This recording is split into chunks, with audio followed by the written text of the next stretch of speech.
How y'all doing? It's Chey, and today I'm going to be taking y'all through my entire TBR that I own. A few videos ago I promised to do this, and now I am finally sitting down to get it done. I wanted to kind of hold out until I was able to finish some more of the books that I'm currently reading to be able to say, look, I got these off of my TBR, but what better time like the present, right? Now, I'm not going to go into full depth detail or plot points in any of these books. So that was a lie. Because, frankly, that video would be about 2 to 3 hours long, because there is a lot. But I will try and give short synopses here and there. In general, though, I'm just going to mention them by name, author, and fly through them. Also, disclaimer, I will probably mispronounce a lot of these authors' names, so please forgive me. We're going to start with the nonfiction books. First up, we have Bruce Springsteen's Born to Run. This is Bruce Springsteen's autobiography. I'm not the world's biggest Bruce Springsteen fan. I really like him, but I'm not obsessed with him. I'm more of a Bob Seger girl, personally, but two flowers of the same kind, him and Bob. Bruce is someone that I really like and really respect in the music industry. I think this book's going to have a lot of interesting insight as well as fun stories about his career and how he got to where he is. I'm a sucker for behind-the-scenes stories, especially in music. I'm actually even more excited to read that book because I watched this documentary about The Darkness on the Edge of Town, which is one of my favorite Bruce Springsteen albums, and that was full of just studio footage and interviews that just made me want to go to a studio right after. I was like, I just want to leave and I want to go work on music. I want to go do this. It was so inspiring. And I'm very excited to get to that book because I feel like it's going to have more of the same vibe. Related to the Bruce Springsteen autobiography, we have big man Clarence Clemons. If you don't know who this man is, you have probably heard him a million times. He is one of the world's most famous saxophone players, one of the world's most talented musicians to have ever lived. Unfortunately, he is no longer with us, but I guarantee you have heard him probably a million times, and his legacy is going to live on for many, many, many years into the musical future. He's played on everyone from here to there and everywhere. He's a musician that I really like, admire, and respect his work. Not only that, but him as a person from what I know and his work ethic, and I'm just really excited to find out more about him. This is April Blood by Lauro Martinez, which I probably butchered because I haven't spoken Italian in a long time, even though I used to speak it decently well. This book is about the Pazzi conspiracy against the Medicis and the Medici massacre that happened in Renaissance Florence. The Medicis and Leonardo da Vinci have been two of my constant interest for years now. The entire reason I started learning Italian in middle school was because I wanted to be able to read Leonardo da Vinci's journals. I just find him so fascinating, and his relationship with the Medicis even more so. And the Medicis are an interesting family all around. They have been almost everywhere throughout history until more recent history. A lot of people know Catherine Medici most famously, but this is where my interest lies. I think Renaissance Florence Medici family, kind of where it all started, is the most interesting part. And this book really covers the highlights of the chaos of what happened with the Pazzi conspiracy, the Pazzi versus the Medicis. Funnily enough, I hunted this book for years. I could not find it anywhere. The first time I traveled to DC, there was a rare bookstore. I had 2 minutes to go in there before the bus left. I went in, looked up on their history shelf, and it was the first book I saw. I don't know how, but I found it. And I bought it, and I've had it, and I haven't finished reading it. Why? I don't know. But I'm gonna get to this because it's something I'm very much interested in. I just can't sit down to do it. But we're gonna get it done, I promise. Last on the nonfiction is To the Limit by Marc Eliot, which tells the untold story of the Eagles. The Eagles are one of my favorite bands. I have listened to them since I can ever remember listening to music. They're one of my mother's favorite bands. One of a lot of people's favorite bands. They're also a band rife with chaos and hatred and stories abound. As that being the case, I am very excited to get into this and learn about that chaos because I've heard stories for years about different members and the rivalries and all the fights and things, but actually to get into the story and read it all comprehensively, I feel like is going to be a different experience. Next up is my manga section of my TBR.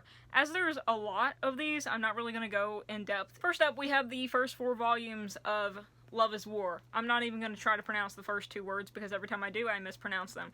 But it's Love is War.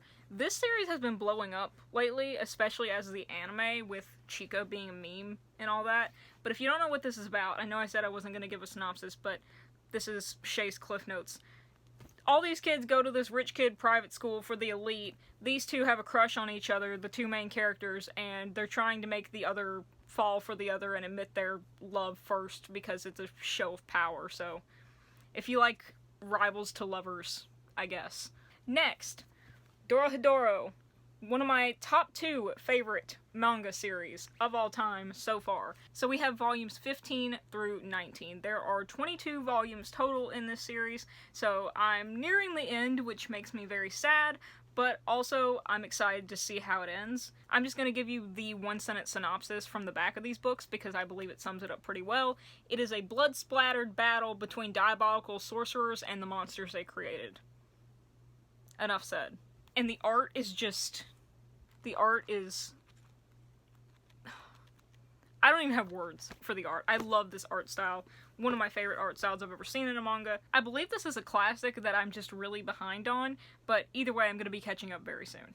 Speaking of classics, we have Black Butler 3, 4, 5, and 6. If you saw my book haul, you know that I was missing 2 of these volumes from this set, but I quickly rectified that. I have already read volumes 1 and 2 recently, and I really enjoyed them. Therefore, I am looking forward to all of these. This series was extremely popular when I was in middle school, little middle school emo, so I'm very behind, but I'm glad that I'm reading it now because I am really enjoying it, and I'm glad I'm reading it at the age I am now because I think I would have not enjoyed it when I was in middle school, ironically enough, but I am now. So that's what matters. I can't really give a synopsis about this series without spoiling too much. Just know that a 12-year-old in Victorian England, who's the head of his extremely powerful family, has a butler that is able to do a lot more than he should for a normal butler. This one I don't have to give a synopsis for, and if I do, why are you here? Dragon Ball. I only own volumes 1 and 2, but I do own them, and I'm excited to read them. If you only know one thing about me besides music and my love for Vash from Trigun, it is my intense love for Vegeta.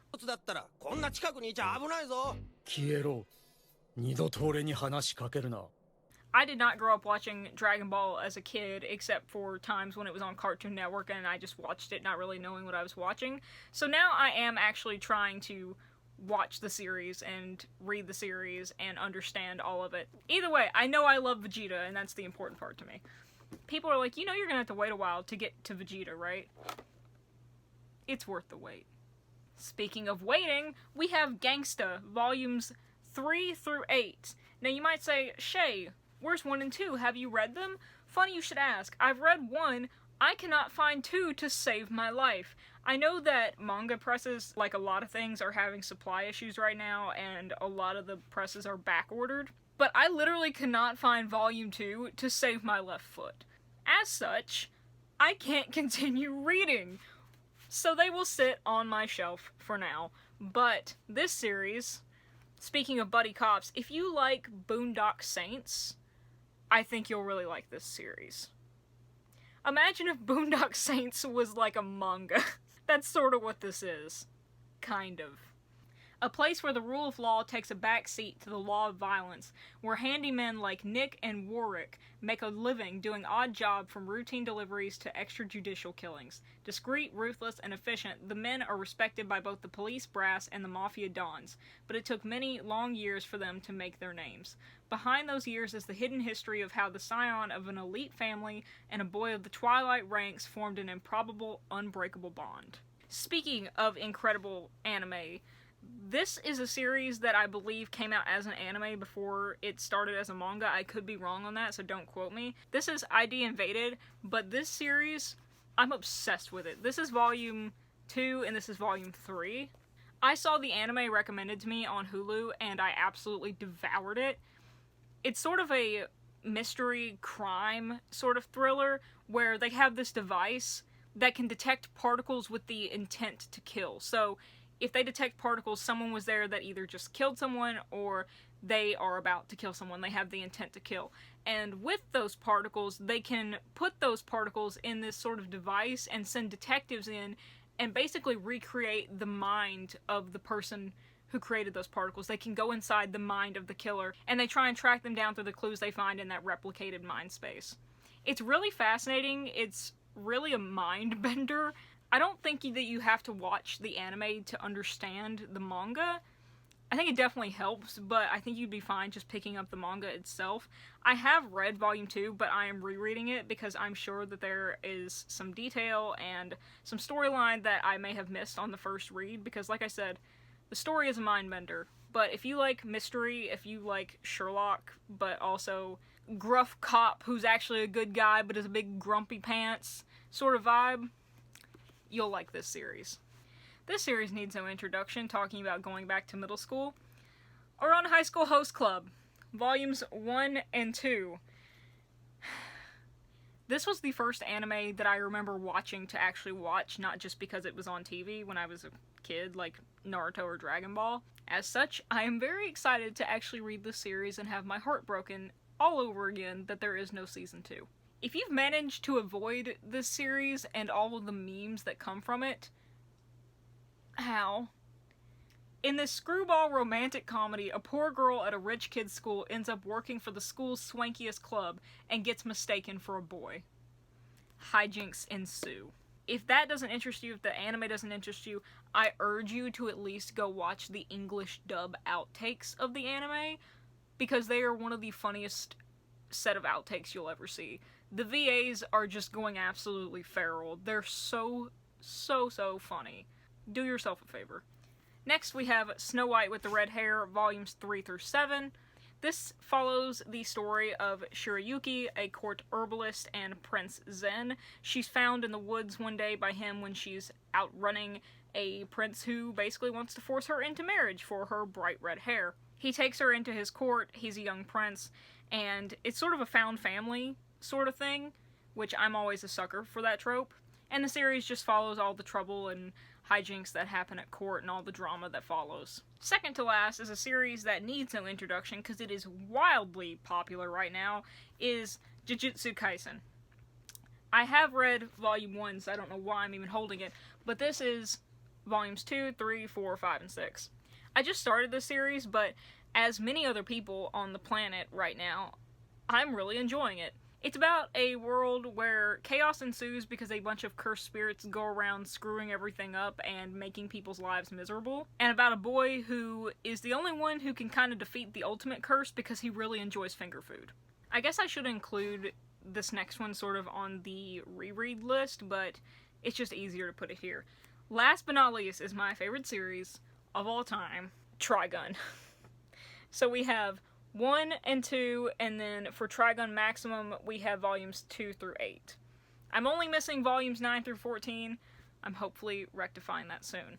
I could spend hours talking about this series, but I won't, to save both of us the sanity. Nice. How do I sum up this series? This story follows a man with a $60 billion double-dollar bounty on his head for a catastrophe that happened, and 2 insurance agents who are following him to make sure that he gets up to no more trouble and causes no more damage. Spoiler alert, they are wildly not successful. That's sort of a joking synopsis. This story goes a lot deeper and has a lot more branches than I could ever hope to sum up in one sentence, but hopefully that piqued your interest, because this series really is a gem. And if you've read it, you know what I'm talking about. If you've seen the anime, you know what I'm talking about. It's really funny. It's really heart-wrenching. It's just a wonderful time. And I'm begging you to read it. Also, you might be wondering why I didn't mention Volume 1 of Trigun Maximum, why I just have 2 through 8.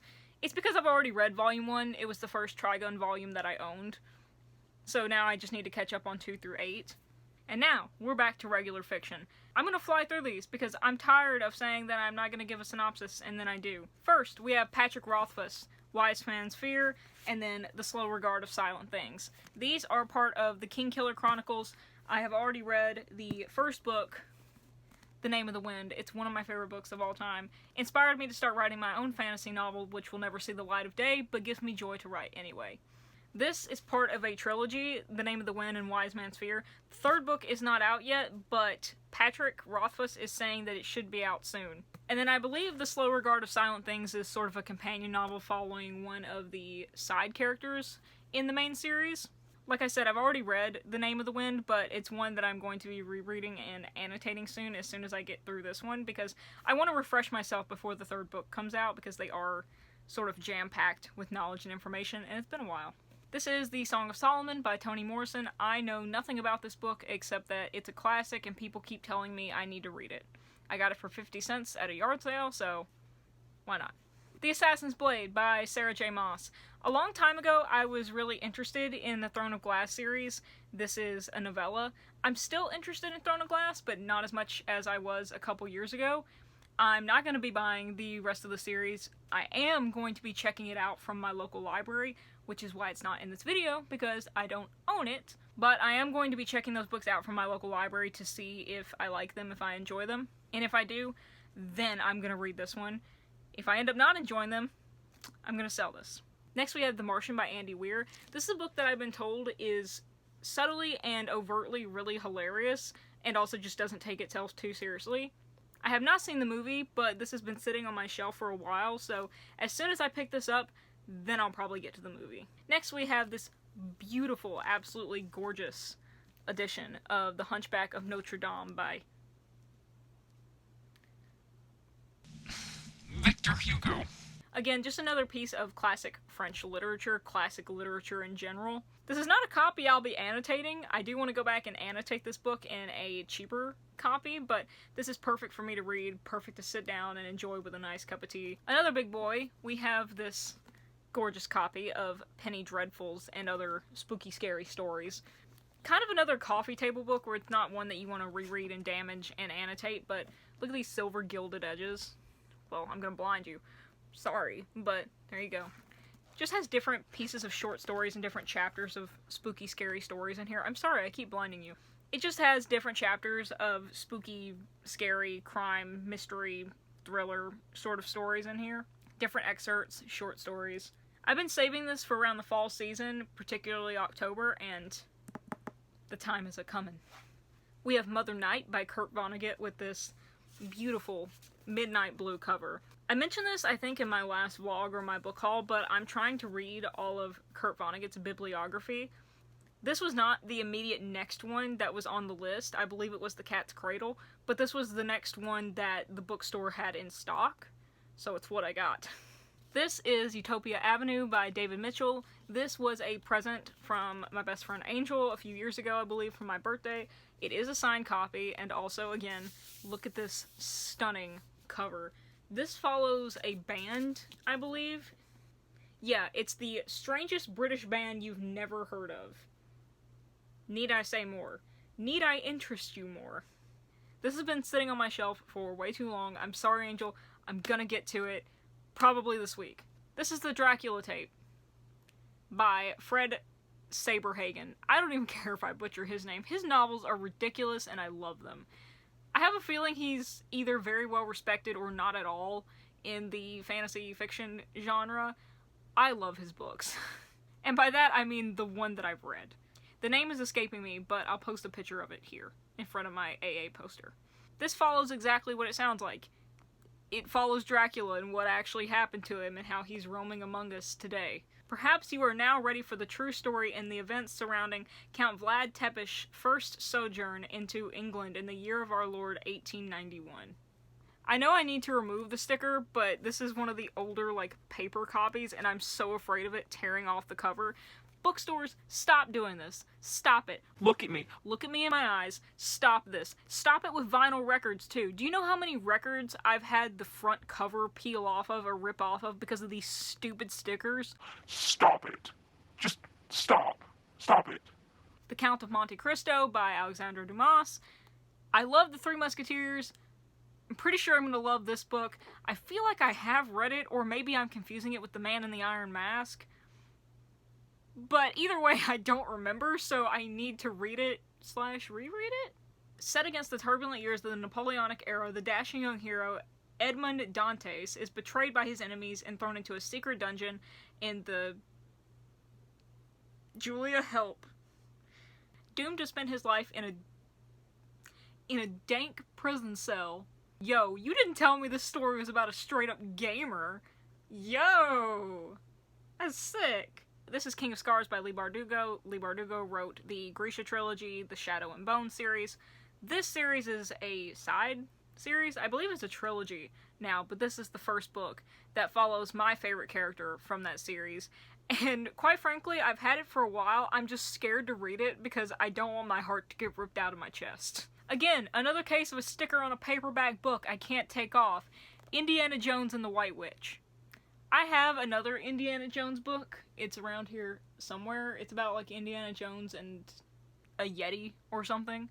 But it's just a fictionalization of Indiana friggin' Jones. Are you kidding me? Of course I'm gonna pick this up and read it. This is a book that I got for free. It's The Mystery of Agatha Christie. It was in a toss-away bin outside of a bookstore. I guess they didn't deem it sellable. It's by Gwen Robbins. I don't know much about Agatha Christie, but I sure would like to, and this book looks like a good place to start. Ernest Hemingway, Farewell to Arms. I have never read a full Hemingway book in my life, but I have read portions of his stories, excerpts from chapters, short stories. I really like Hemingway's writing style. I know it can be really divisive, but I like it. Also, again, a beautiful edition from Scribner and Sons, I believe. Also, I just watched that more recent Jude Law movie, Genius, which if you haven't watched, I highly recommend. I really liked it. Jude Law plays Thomas Wolfe, and his editor in that movie was Hemingway's editor. And this edition is actually sitting on his bookshelf, so I did a little scream. Speaking of Leigh Bardugo, we have the Six of Crows duology. I also believe it's either a Netflix series or becoming a Netflix series, something like that. I don't care. I don't typically like Netflix series. But I am excited for these books. The More Than Complete Hitchhiker's Guide by Douglas Adams. This has the Hitchhiker's Guide to the Galaxy, the restaurant at the end of the universe, life, the universe and everything, so long and thanks for all the fish, young Zephod plays it safe. I probably need to revoke my nerd card until I actually read Hitchhiker's Guide to the Galaxy. I've seen the movie, but I haven't read the book. I promise I'm going to fix that very soon because I can't avoid this beautiful copy for very long. A Dance with Dragons, George R.R. Martin, part of the Game of Thrones series. I've read all of the other books. I just need to read this one. I believe this is the current last one?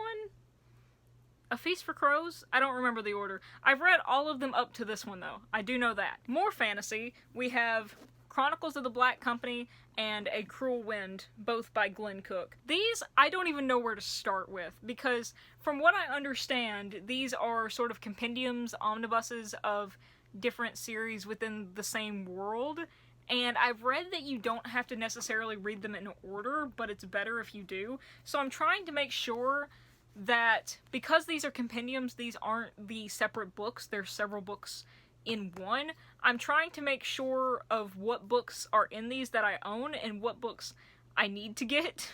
It's something I need to get on because I read the first few pages of A Cruel Wind. I enjoyed it very much so. I believe I'm gonna really like the world building and the characters. Next are Rise of Empire and Heir of Novron. These are books 2 and 3 of the Rhyria Chronicles. I butchered that, but you can see the name. They're by Michael Sullivan. I read the first book, and again, these are compendiums of several books, I believe, but I read the first book, Thief of Swords, really enjoyed it. I'll actually mention it in a minute as a reread, but I still need to get to these two. Shadow's Edge and Beyond the Shadows by Brent Weeks. These are part of the Night Angel trilogy. I've already read the first book, The Way of the Shadows. It took me several years because I got spoiled for the ending, and I wasn't happy about it. But I finally got through it. Now I just need to get through these two. And I say get through. I believe I'm really going to like them. I had to get through the spoiled plot point that I didn't want to get to. That's what I meant. Lastly, we're to my reread section. These I'm really going to fly through. These are books that I've already read. I just really enjoyed or love them. And so I want to go back, take my time rereading them, annotate them, tab them, really soak them in. The first book is Theft of Swords by Michael Sullivan. It's the first book in the last trilogy that I mentioned. It was funny, easy to understand, just an all-around good fantasy time. I'm excited to get back into it. Now, here we are to my last two series I'm going through to annotate. What to start with first? I'll start with The Red Queen's War. Mark Lawrence is probably one of my favorite authors, especially in fantasy. I love his anti-hero characters. I love all of his characters. I love his world building. I love his writing style. His banter just makes me cackle. I love how I love characters that I'm not supposed to love. I love how complex the characters can be, how complex the world can be, how much plot twist hit you in the face, and as such, that's why I'm rereading all of his books that I own. First is the Red Queen's War trilogy. This is Book 1, Prince of Fools. This is Book 2, The Liar's Key. And this is Book 3, Will of Oshime. Probably butchering that. Marc, please don't come for me. The next series is my favorite fantasy series of all time so far yet. And that is Marc Lawrence's The Broken Empire trilogy. Prince of Thorns, King of Thorns, Emperor of Thorns. The main character of this series is sort of the Walter White of fantasy in my brain. I just love him so much. One of my favorite characters of all time, and he is definitely not supposed to be. And it's not in a I relate to this red flag character sort of way. It's just a character I find well written, complex, entertaining, and keeping you hanging on the edge of your seat. It was a character that was easy for me to get invested in their story, and I wanted to see how it ended. Absolutely ripped my heart out. Thank you, Marc Lawrence. I actually avoided reading the last book because, again, I found out how it ended, and I avoided reading the last book for like 3 years. Finally, I did it, and I cried for 3 hours. I want to reread these books very badly, because they are my favorites. As you can see, I did a horrible job annotating the second one. I bought special tabs from Stationery Pal. I have a set of regular tabs. I had to buy a completely different set of tabs for these books, because they're that special to me, because I want them to be different. I want them to be aesthetic. I'll probably end up using them for the Red Queen's War series as well, but I really bought them to focus on this series, because boy do I have thoughts. I also read this series starting when I was in middle school, late middle school, early high school. I know that my opinions on this are going to change just as I've literally grown up and turned into an adult. I know my point of view and my perspective on things has changed. So to see where it goes in rereading these books and comparing it with how I found them when I was smaller, when I was younger, I think will be really intriguing, will be interesting. Maybe I'll hate them. I don't think I will. But maybe I'll end up hating them now that I'm older. I guess we'll have to find out and see. These two books take place in the same universe. I won't spoil anything, but you do see a lot of reoccurring characters. In fact, my favorite character in this series, I knew immediately when he was mentioned in this series. I had to put the book down and I screamed very loudly because he wasn't mentioned by name, but I was like, I know that's him. I know him, and that's him. I sense it, and I know I'm right. And then later on, it turns out I was right, and I was like, I knew it. You can't hide him from me. I know him all too well. Me again, a book that I somehow forgot to mention even though it was sitting right next to me. This is Road Brothers by Marc Lawrence. This is also part of the Broken Empire trilogy, but a side novel, if you will. This is full of short stories about the people who travel with Jorg, the main character. This is about his band of brothers, not by blood, but by choice. I've had this book for a really long time. I got it around the time I got the special edition, the special bound edition of the entire trilogy, but I've been waiting until I reread the entire series to read this. That way I jog my memory, I jog the context, and I think I'll get a lot more out of it. If you've watched all the way to the end of this, thank you for listening to me ramble.